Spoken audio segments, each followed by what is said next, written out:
Alors, comment tirer les apprentissages de nos épreuves, des épreuves que l'on rencontre? Alors bon, dans le cas d'un décès, évidemment qu'on ne va pas volontairement retourner, mais dans le cas de schémas répétitifs Ouais. qui créent des épreuves en face de nous, des difficultés, je sais qu'il y en a qui savent de quoi je parle, eh bien, comment tirer les apprentissages de ces épreuves-là, finalement, qu'on se crée devant soi volontairement, enfin inconsciemment, euh, pour ne pas répéter ces murs dans lesquels on a besoin de taper pour réagir et essayer de passer de la réaction. À la proaction, Et un filet gagné, un filet garni gagné. la base, c'est OK, il nous arrive un truc, ben, on l'accueille. Hmm. Parce qu'on est humain, on n'est pas des robots. Donc on a le droit, il faut sortir tout ce qu'il y a à sortir, les émotions. Si on a besoin de pleurer toutes les larmes de son corps, eh ben on se laisse le temps de sortir toutes les larmes de son corps. C'est OK. Au contraire, il faut le faire. Parce que tant que votre esprit est, on va dire, embué par toutes ces émotions, si vous les bloquez à l'intérieur, vous n'arriverez pas à en tirer quoi que ce soit ni à avancer. Ou alors ça sera vraiment au prix de tellement d'efforts que ça va être compliqué pour vous. Donc, OK, on accueille.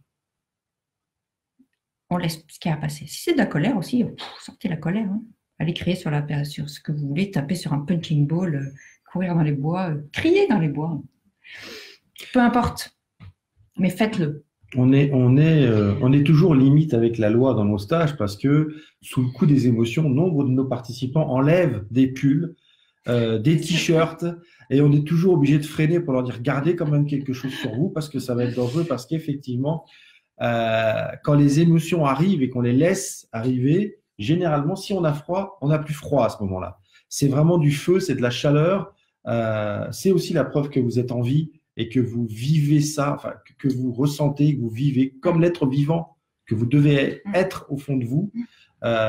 Donc, c'est douloureux, oui, et à la fois, c'est encore plus douloureux de les conserver, de les étouffer, parce que le jour où elles sortent, c'est un putain de raz-de-marée qui vous dévaste encore plus que pendant l'épreuve. Exactement. Donc, il faut pas, en fait, il faut surtout pas culpabiliser. Vous avez passé une journée à pleurer, c'est OK.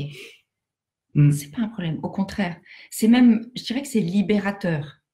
Parce qu'il faut que ça sorte de là, parce que sinon, ça reste emprisonné. Moi, je sais que quand je me suis occupée de mes parents pendant des années, ils sont, comme disait JP, ils sont morts à quelques mois d'intervalle. Et je sais qu'à cette époque-là, j'étais un peu la mule. J'avançais en disant, bon, on verra plus tard, je vais gérer ça, c'est pas grave, tout ça. Et finalement, j'ai pas pris le temps d'enterrer mes parents. Et ça m'est remonté par petites touches au fur et à mesure de ma vie, des années plus tard.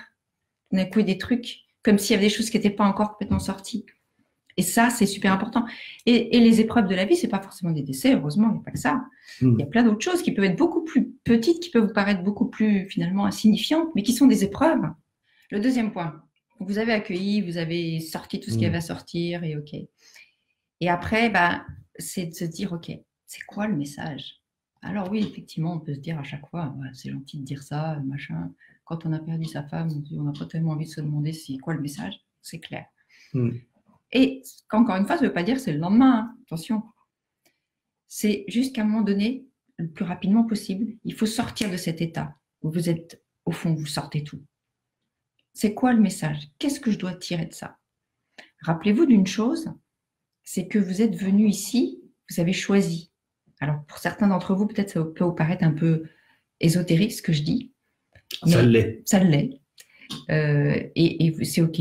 Moi, je sais que j'ai choisi de venir dans cette incarnation et que j'ai quelque chose à y faire. Et que, en fait, je suis aussi consciente que ma pensée est très puissante. Et que mes pensées vont créer en face ce qui se passe. Donc, ce qui vous arrive est là pour une raison, pour vous. Donc, c'est quoi le message? Et c'est souvent ça qui est le plus difficile parce que on essaye finalement avec le mental. On essaye de comprendre, etc. Je crois qu'à un moment donné, il faut lâcher prise, de regarder le truc et dire qu'est-ce que ça m'inspire, se laisser imprégner ce truc-là. Mais finalement, c'est un switch qui se passe en vous. À partir du moment où vous commencez à vous dire, OK, c'est quoi le message? Vous n'êtes plus en train de subir. Vous n'êtes plus en train de dire, j'ai pas de chance. Oh, c'est vraiment pas de chance, c'est comme d'habitude. Je sais que certains vont reconnaître ce vilain personnage avec une coquille d'œuf tout noir, et moi je suis Priscilla. J'ai vraiment pas de chance. S'il y a une tuile, moi je suis peinard avec elle. Hein. On se trimballe en ville, s'il y a une tuile qui tombe du toit, moi je risque rien. C'est pour Calimero. Sûr, c'est elle qui la prend. C'est ce que vous allez attirer si vous vous mettez dans cette position-là. Si vous vous mettez dans cette position de Calimero à vous plaindre, à dire que vous n'avez pas de chance, pourquoi ça m'arrive à moi, eh bien, vous êtes certain que ça va s'amplifier, qu'il va tomber une deuxième tuile, puis une troisième tuile, et d'accepter qu'il y a un putain de message là-dedans. Trouvez-le.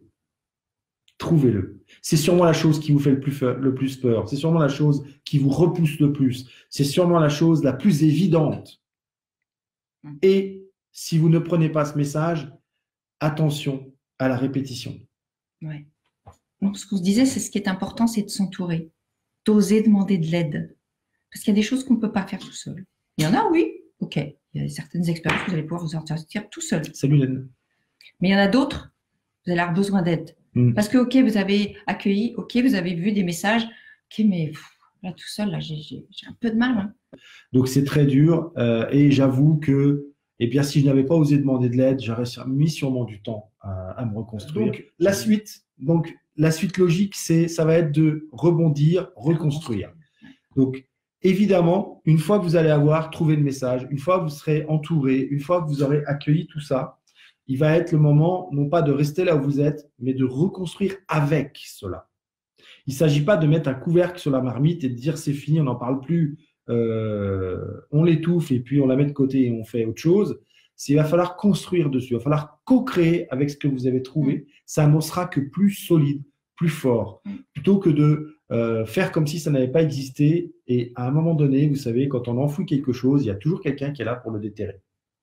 Là encore, les participants du week-end pourraient vous en parler parce qu'ils ont réussi dans les 3 jours déjà à tirer des apprentissages. Par quel que soit le moyen, on va lui faire trouver la façon de s'en sortir. Parce que ce qui est important, en fait, dans une épreuve, c'est de ne pas y rester. Vous connaissez tous cette phrase qui dit c'est pas grave de tomber le cul par terre, ce qu'il faut, c'est pas rester le cul par terre. Voilà. Je pense que c'est ce que tu voulais dire. Je ne parlais pas de ça, en fait. Voilà.